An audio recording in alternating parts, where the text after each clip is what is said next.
Mga kapinoy, na-experience o nasubukan niyo na bang sumakay ng yate dito sa Dubai?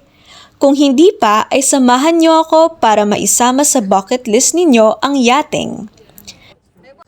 Dito ang Dubai Marina kung saan pwede kayo magkaroon ng kakaibang weekend escapade kasama ang inyong pamilya. Is it different from like just riding around the train or using the car compared to the yacht experience? I guess wala namang difference. Like, I think the only difference is that we're on water. Is that something scary for you? Depende. If takot ka sa tubig, mag-train ka na lang or mag-tram. Pero maganda rin experience pag yacht or boat because you get to experience like the other good sides of Dubai. Pwedeng isama ang buong pamilya at mga kaibigan dahil pwedeng mag-celebrate ng mga okasyon katulad ng birthday, victory party o simpleng kasiyahan lang.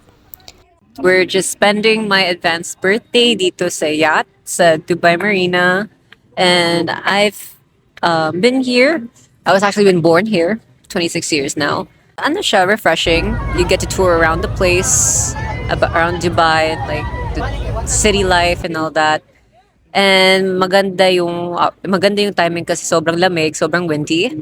Yes, it's a memorable moments for us, like Titanic, as we say. Bakit po memorable? Because my family friend and my family joined together, and this is very rare occasion that we can have time to each other. Yes, We like it. we like it, we love it. Talaga namang marerelax ka sa yate dahil kompleto sa loob. May kama, toilet, at pwedeng magdala ng pagkain at sama-samang magsalo-salo ang pamilya. Very enjoyable, enjoy a lot of, the sightseeing, especially the buildings here.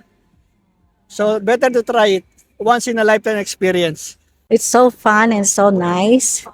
It's so memorable. Andito po kayo for vacation? Yeah, with my two daughters and my son-in-law.